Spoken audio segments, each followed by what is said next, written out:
all magic relies on psychological techniques and principles, and really a deep understanding of psychology. That's how we make magic for the people who are watching it.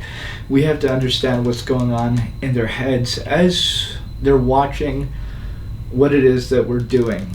And so when I started doing this effect, and I see the way René Lavand does it, in Spanish, it's really interesting. Also in French, the word that they use for trick is jeu or juego, which means a game, the game. It's a beautiful word for me personally when I see their approach to it, because it really reflects kind of their thinking and their strategy behind it. And when you see René Lavand performing this routine, it almost is like a game. He calls it cannot be done any slower. And every single phase, he does it quicker while saying it can't be done any slower. And it's almost like a challenge. Red, black, red, black, red, black. It can't be done any slower. And he turns over those cards. And you're just like, what? The first time you're like, what? And then the second time, and then it just builds and builds. And you do get a sense it's a game. And for me, I really was inspired by that. And that's how I first started performing it as a game. Not like putting a challenge, like, oh, look, I'm going to put a red and a black and a red and a black. Now, look, it's a challenge. How are the cards going to separate? No, you don't say it like that, but people get that it's a game. People get that it's a challenge without you being so overt about it. And so when I first started doing this routine, I very much had a simplified presentation. It was very straightforward. I'm going to be honest, it was very straightforward. Red, black, red, black, red, black. And then as you're doing it, as you're doing the routine, you're seeing, the first times you're doing it, you're saying to yourself, why am I not getting a strong reaction? There will always be a little shock. There's always going to be a little mystery because, if the techniques are good, that's a given. How do you go beyond that? You can really see a marked difference when you're presenting it properly and when you're just being sloppy and you're rushing and the people, there's a lack of clarity, there's a lack of tension. So these are all tools that we add in magic: tension, clarity, in order to create that magical atmosphere and to get people to really feel the magic. And for me, that was certainly a challenging part, because when I was looking at it, when I was first doing it, I was saying to myself, and honestly speaking, I was saying to myself, what is it about this that's not connecting with people? Because by itself, the oil and water plot is just very simple. Okay, you mix colors and they separate. Why did they separate? Why are you mixing something to, and then it's going to separate? And then that's, those are questions that I was asking myself. Why are you mixing things and then they're going to separate? Those are questions that I asked myself that informed the presentation. That's why when I asked the line, why do we bring things together if we're only going to separate them? That's not what we want to do in life. We don't want to bring things together and then for them to just be ripped apart. That's not why we don't bring things together. And so I had all this presentation, this beautiful thing that everybody could relate to, this idea of, wanting to bring something together, and why we bring things together and how we don't want them to be just torn apart, separated. And so as I started thinking about what is it that I'm saying, what is it that I'm doing, what does it mean? Because there's always a metaphor behind the magic, and you can either go too far in telling the story of the metaphor where it becomes almost too preachy and condescending almost, because you had to respect the audience. So you have to really sit down and look at the piece of magic that you're doing. What does it mean? What does it mean for people? And why are you doing this? What is the story that's being told here? Because these objects, these little objects that we're using are almost like characters. They're almost like pieces of on a chessboard, or anything else. They're little symbols. What is it that they're representing? What are they doing? What's happening to them? Why does this mean anything to the audience? And we don't have to always come up with these meanings. We don't have to always come up with these storylines. But for myself, as I was doing this throughout the years, this is just a natural thing that happened, where I was like, what is going on here? And if there's a way that I can use this, because there's not always a way, but if there's a way that I can use this to have more impact, more meaning, more resonance with the people that I'm performing to, how can I do that? And so that's where the story came from. When I was in Las Vegas filming for Penn and Teller, Michael Close, Johnny Thompson, I was suggested to use the Juan Tamariz visual, which is Juan Tamariz famously interlaces his fingers, pulls the fingers apart. He really shows you what's happening with the cards in the oil and water. And for me, I was always thinking, I can't do that. I don't have any hands. And that's why it was suggested to me.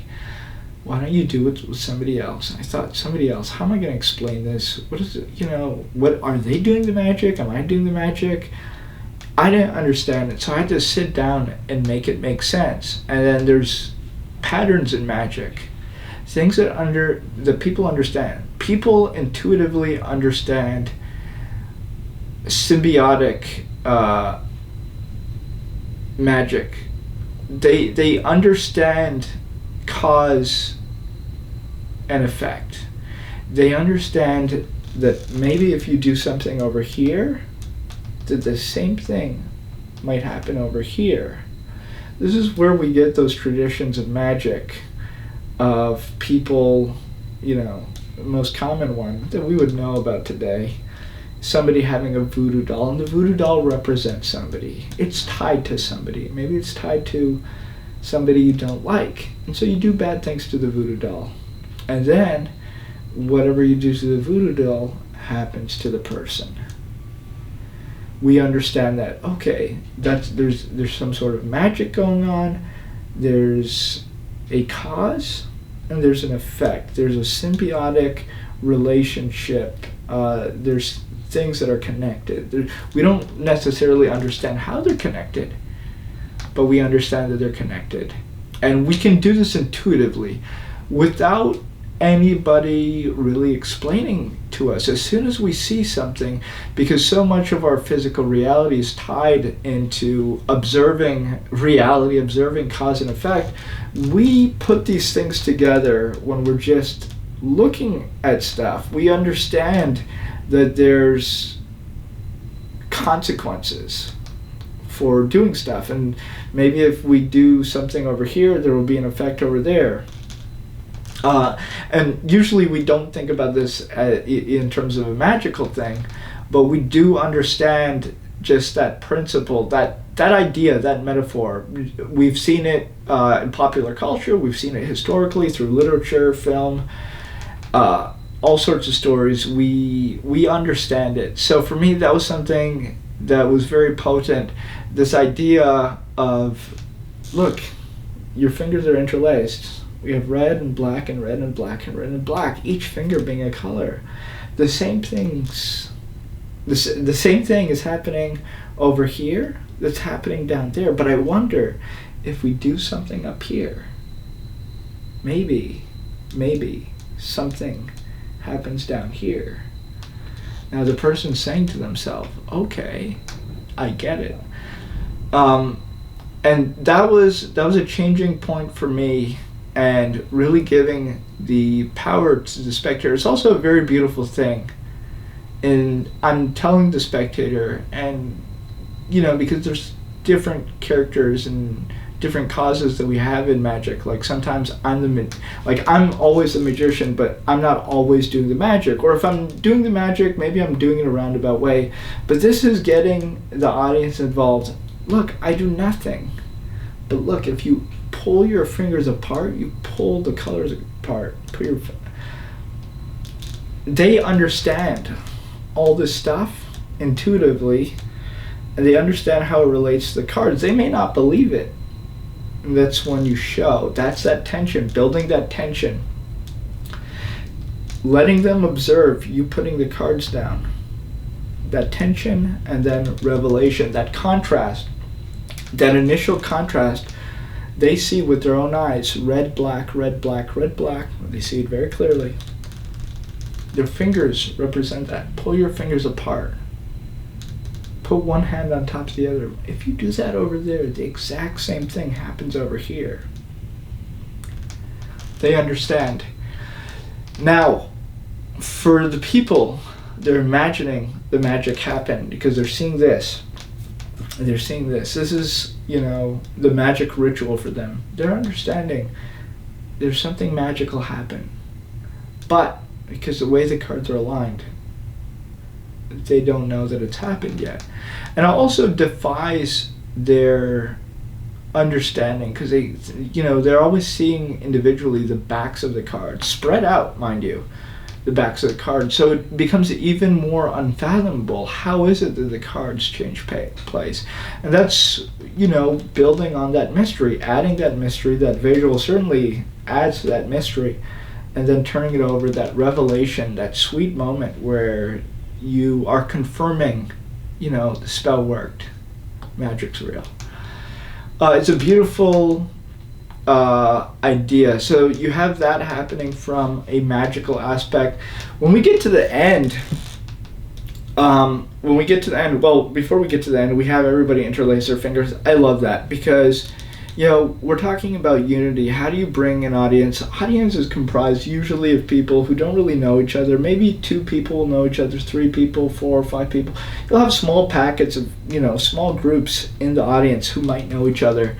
But generally, as an audience, most rooms do not know each other if you're in a theater or something like that. So, that moment of everyone interlace your fingers. You get everyone to do these things. I do this a lot in my magic, not the fingers interlacing, but getting everyone involved in doing the same action. And boom, that group cohesion. There's that tension, everyone's doing the same thing. It puts everybody in the same rhythm, psychologically speaking. And also physiologically speaking, because everyone's moving together. They just are in a rhythm, they're in a pattern. You can feel it, you can see it, and you can feel it. So then that happens, and we have that next phase, which the story really, as I go from that beginning of the presentation, just me thinking about it, I don't want to end like this. I don't want to end like this. There's already too much separation in life and death. And I ask everyone, interlace your fingers one more time. Not by yourselves, but with each other. Interlace it with the person to your left and to your right. They do that, and all of a sudden, this is a very unusual thing. People reaching out and interlacing their fingers with strangers, that's a very intimate thing. It makes what I'm doing more powerful. I want you to understand this. There's biological, I'm using physiological and biological. When somebody touches you, when somebody just touches you, electrochemically, biologically, your body releases chemicals. They can be good chemicals, they can be bad chemicals. It can be adrenaline, it gives you fight or flight, or it can be this, dopamine boost of affection and, electric.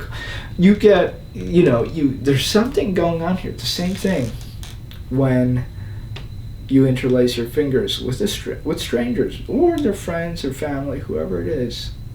There's something there that's happening, and it's unusual. It really is unusual, and it takes the magic to another level, and it brings everybody together in that story that we're talking about, bringing everybody together, bringing everything together. And that's why I do it, and it's turned out to be very powerful for me. it's hard to leave. I haven't figured out the ending of it exactly, because it's one of those moments, Howard Thurston talks about it at the end of his levitation of the Princess Karnak, of not being able to end, because when he would finish the routine, no one would applaud. They were just so stunned. You saw this beautiful levitation and the vanish of the lady. They were stunned. They didn't applaud. You can read about it. So, he added this line after she vanished, because he would pull that cloth down, that covering down from her, and she was gone. Her body floated. Her body was put on a table, and she was levitating. Her body was covered with a cloth. That cloth was pulled down. She was gone. It was unbelievable. The audience didn't applaud. They didn't know what to do, because they were just stunned. So, and it was a weird thing for him, because how do you transition to the next effect? How do you close the show? And he eventually came up with this line. He would wait, let them experience it, and then he would say, and night after night, I'm always left wondering where she could possibly be. And that's how it ended. And it was beautiful. For me, I have a very difficult challenge, because I also have something similar going on, and people are interlacing their fingers. There's a natural impulse at the end to want to reward the experience they've just gotten, to clap. And I don't know if I want them to clap. I don't know exactly what I want them to do. So that's something that I'm still dealing with and trying to figure out. One thing I also want to talk about, just generally about the routine, in terms of the tension. There's a lot of tension building up. That's a time release, and building up the tension. So, we always talk about clarity, red, black, red, black, red, black. Building up that tension, boom, release. Building up that tension, boom, release, clarity. I can't repeat it enough, because it's so important. I just have to keep talking about it.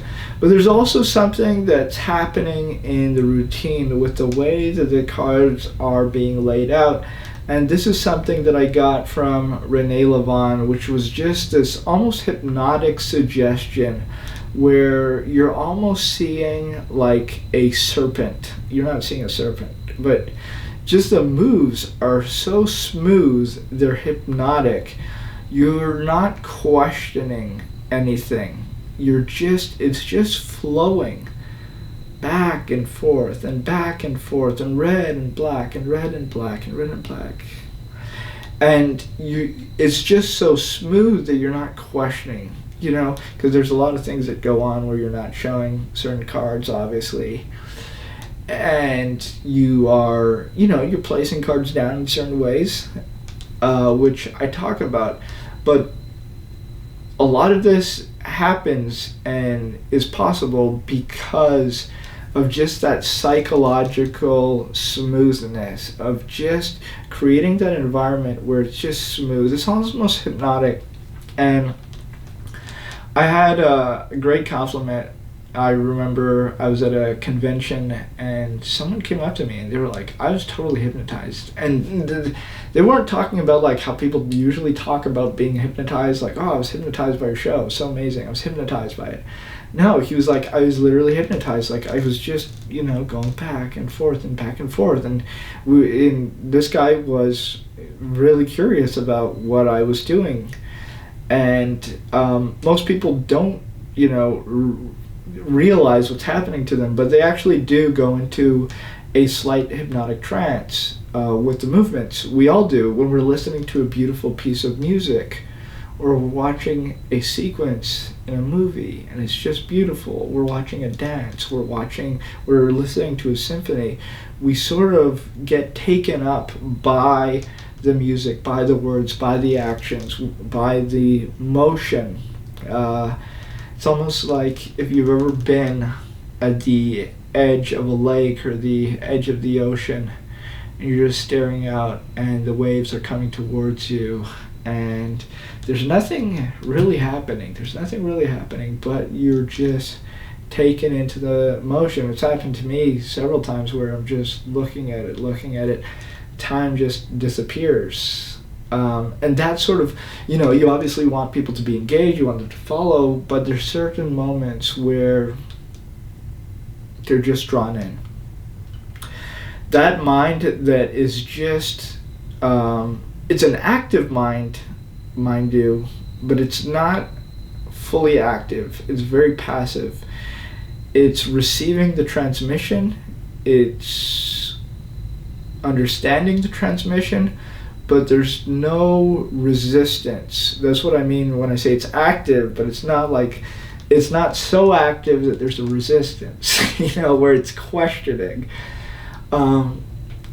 These are all extremely interesting things for me. The master of this was René Lévon. There's a few other people who I could talk about, but René Lévon really did it with his words and his actions. And when he used music as well, it's just unbelievable. But really study René Lévon. And you can also see some of my videos.